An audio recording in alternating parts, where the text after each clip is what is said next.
Hadarın kinarına diň çalyş mewsüminiň başlanmagynyň ýylyany Türkmenbaş şäherine taksi hyzmatlarynyň tölegleri 3 töwregi gymmatlady. Şäher içi gatnalar 3 manatdan 10 manada. Türkmenbaşynyň halkara howa mendirinden awaza syýahatçylyk zolugyny üçin aralyk bolsa, ýolagçy başyna 20 manatdan 60 manada ýokarlany. Transport narhlarynyň göterilmegi yerli ýaşaýjylar üçin oňaýsuzlyk döretdi. Bu barada da Atyk radiosynyň habarçysy 3-nji ýylda sebitden maglumat berdi. Gurban bayramından soň şäher içi taksileriň bahasy ýolagçy başyna 3 manatdan 10 manada çykdy.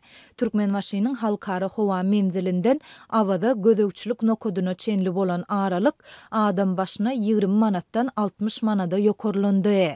Diýip bir türkmenbaşly ýaşaýjy Atyk radiosynyň habarçysyna gurrun berdi. Taksi sürücüleri öýler üçin kesitlen günlük plan borçnamasynyň 220 manatdan 350 manada ýokarlandyrylan onaýdýarlar. Munyň ýylyany taksi gatnawlarynyň bahalary gymmatlady. Sürücüler üçin kesitlen täze plan borçnamalary ilki başda 1-nji iýulda güýje girdilipdir. Ýöne soňra bir aý möhlet bilen goý bolsun edilip 1-nji iýulda gaýtadan täze borçnamalar güýje girdilipdir. Atyk radiosynyň habarçysy bilen gurrundaş bolan bir ýerli transport hünärmeni şäher taksileriniň ätiýaş şaýlary bilen üpçünçiligine bar bolan problemalar Galberside awazada nowatdaky diň çalyş mewsüminiň başlanmagy bilen baglykda taksi sürücüleriniň günlük plan borçnamalarynyň ýokarlandyrylan onaýdýar. Redaksiýa howpsuzlyk ýagdaýlary sebäpli transport hünärmeniniň ad familiýasyny agdamakdan saklanýar. Hadar deňdiniň kenaryna awaza syýahatçylyk zolugyny tomutky diň çalyş mewsümi 1-nji iýulda başlanyp 1-nji sentýabrda tamamlanýar. Transport hünärmeni awazada tomutky diň çalyş mewsüminiň başlanmagynyň ýylyany taksi sürücüleriniň günlük plan borçnamasynyň hem ýokarlandyrylan ony ýöne gelýän syýahatçylaryň sanynyň azlygy sebäpli öňkü borçnamalaryň bir aý möhlet bilen saklanyp galanyny gurrun berdi.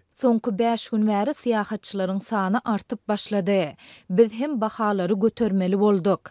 Ýogsam bolmasa taksi sürücüleri gündelik plan borçnamasyny ýerine ýetirmek üçin gatty kösenmeli bolýarlar. Diýip transport hünärmeni aýtdy. Taksi hyzmatlarynyň bahalarynyň gymmatlamagy şäher ýaşaýjylaryna nägilelik döretdi. Şeýle bu ýagdaý şäheriň köpçülik transport serişdeleriniň gatnawlary bilen bagly problemalara ünsü çekdi. Atyk radiosynyň habarçysy bilen gurrundaş bolan yerli ýaşaýjylar şäherdäki awtobus gatnawlarynyň ilatyň talabyny ödemeýändigini aýdýarlar. Şäheriň käbir ilatyň okotlaryny köpçüliklerin transport serişdeleri awtobuslar barmaýar. Türkmenbaşynyň halkara howa mendili demir ýol mendili awaza syýahatçylyk zolugy we kiçi etrapçylar Magtumulu Azatlyk we Şagadam köçeleriniň ugry bilen gatnaýan awtobus gatnawlary bilen üpçün edilipdir. Ýöne Atyk radiosynyň habarçysy Şagadam köçesiniň şäheriň günerto böleginden geçýän 7 kilometr töwreg bölegini awtobus gatnawlarynyň ýokdugyny aýdýar.